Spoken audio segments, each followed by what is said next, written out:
Wonder how the communication's going there with Paul Charters in the corner with Suacina there. Paul Charters, Northeast legend. Oh, hey. Cracking fighter he was there, Paul was. Great guy. Colin this as well, doing the corner with him there.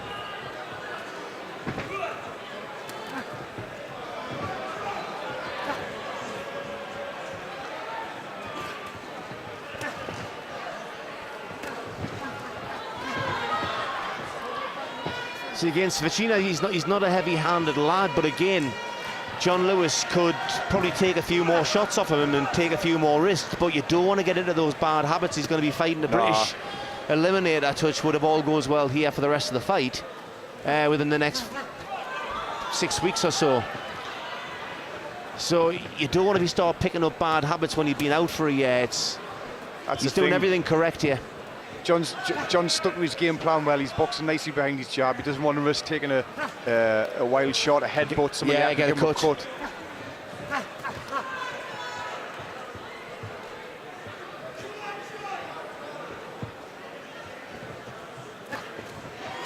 Cracking right hand by John, straight down the middle there.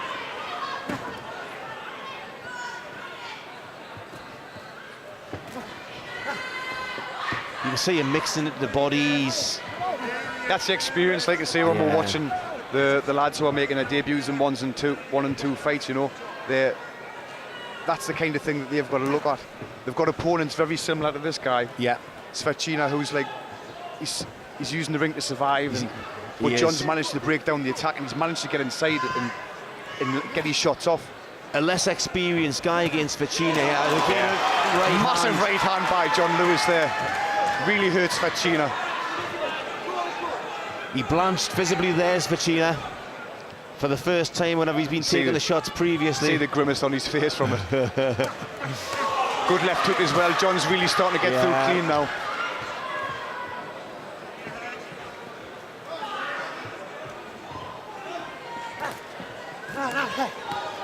Oh! Big left hook by John.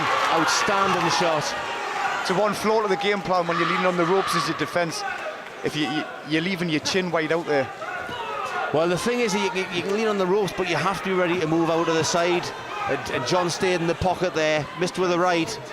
Come back and he was there to really punish him with the left.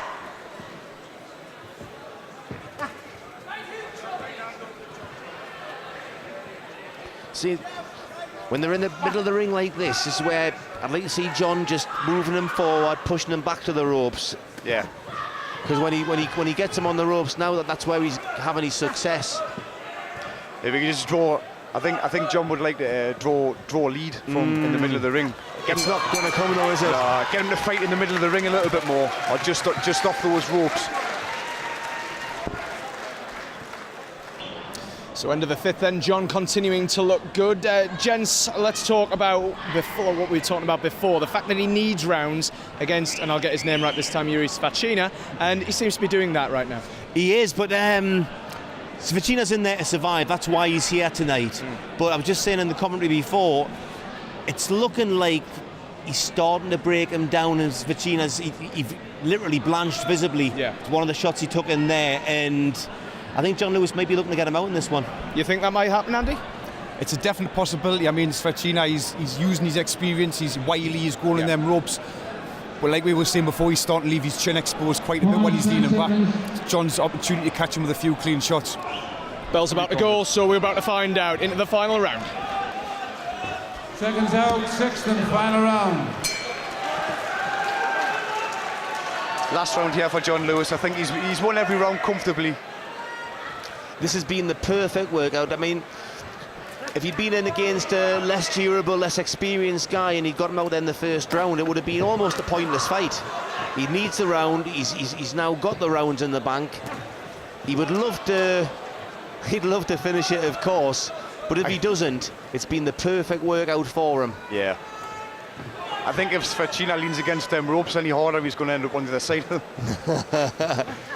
I think he's the Czech limbo champion, and I did my research earlier on.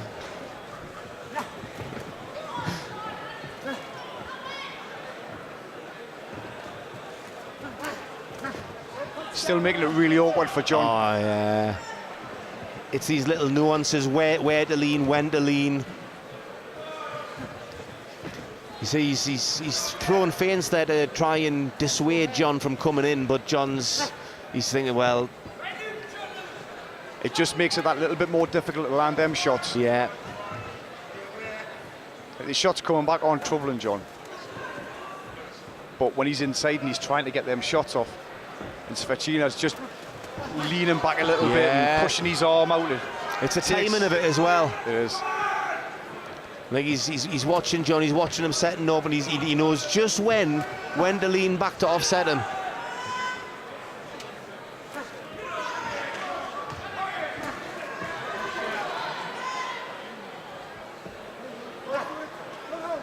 But when he started his career as Suacina, he probably wouldn't have had these skills, and he won his first few fights, and then once he'd lost a few and he went into the journeyman road, he'll learned these skills doing that. You can only pick them up through fighting.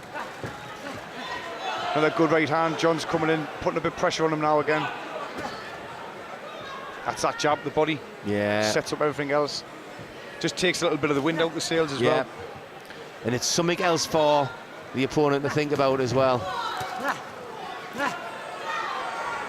Now I think this one's certainly looking like it's going to go all the way now, but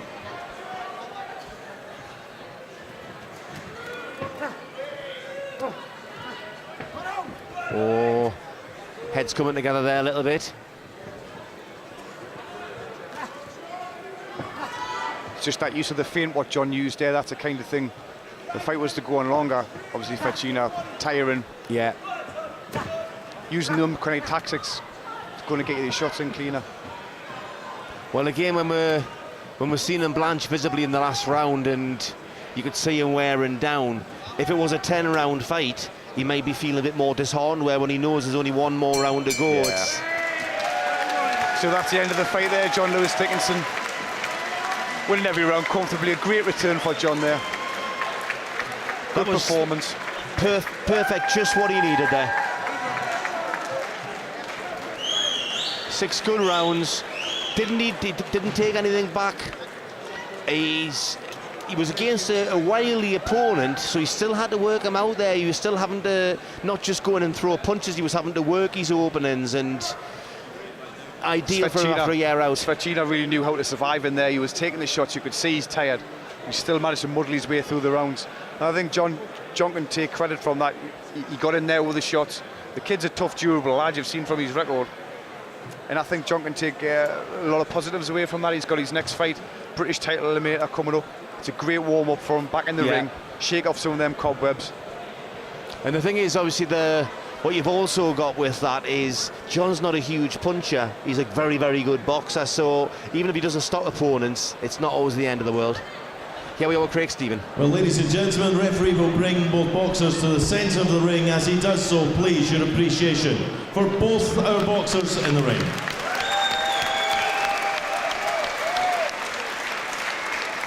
A referee scorecard reads 60 points to 54. The winner from Berkeley, John Lewis Dickinson.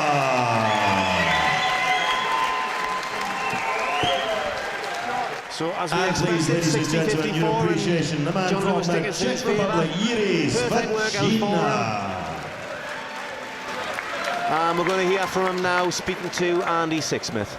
John Lewis Dickinson, clear winner over Jiri Suacina. John, 12 months out, how good was it to be back in the ring in a fight? Yeah, it was obviously great to get back in, knock the rust off, you know what I mean, because all the training you do in the gym and the sparring and that, it's not the same as when you're obviously in front of a crowd, you know what I mean, and it's obviously a live fight.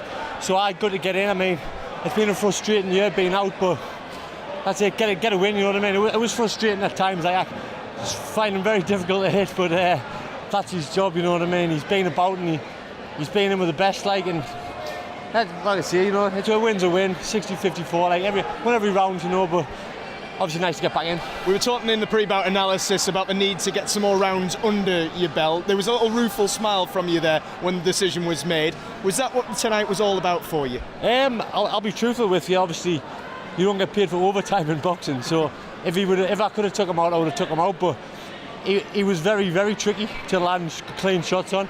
I caught him with a few, and I can't remember which round I started to catch him with some quite good clean shots, to be fair. Like, and he came to just like be like a bit of elastic and come back, you know, like off the ropes. But it's one of them things, and it'll probably do us the world of good to get the 6 rounds in, and obviously, you know, move on. I'll tell you what, we'll bring Lewis Pendleton, fighting chance promoter, in. You've seen John Lewis Dickinson's performance tonight, Lewis. What is next in his career for you? 28th of May up in Scotland, so he's boxing on the Sky Sports show against Tommy McCarthy, so delight for him tonight was what he needed, you know, get that ring rust off, perform well, box lovely, and on to the next one and on to some more honours and push on for world title and world level hopefully in the future, so that's the plan. That's a lot. John, agree with that? Yeah, obviously that's the plan, you know. Actually, it'll probably stand in better stead getting the 6 rounds in than it would have done and getting them out early. You know, I've got a tough fight on the 28th of May, like Lewis said, up in Scotland, and it's only going to benefit us, you know. I say it's obviously great turnout tonight. I think it's got to take your hat off to obviously Lewis and Ronnie. They've put on an amazing show, you know. It's great, and it's for me to be obviously the main event and part of it.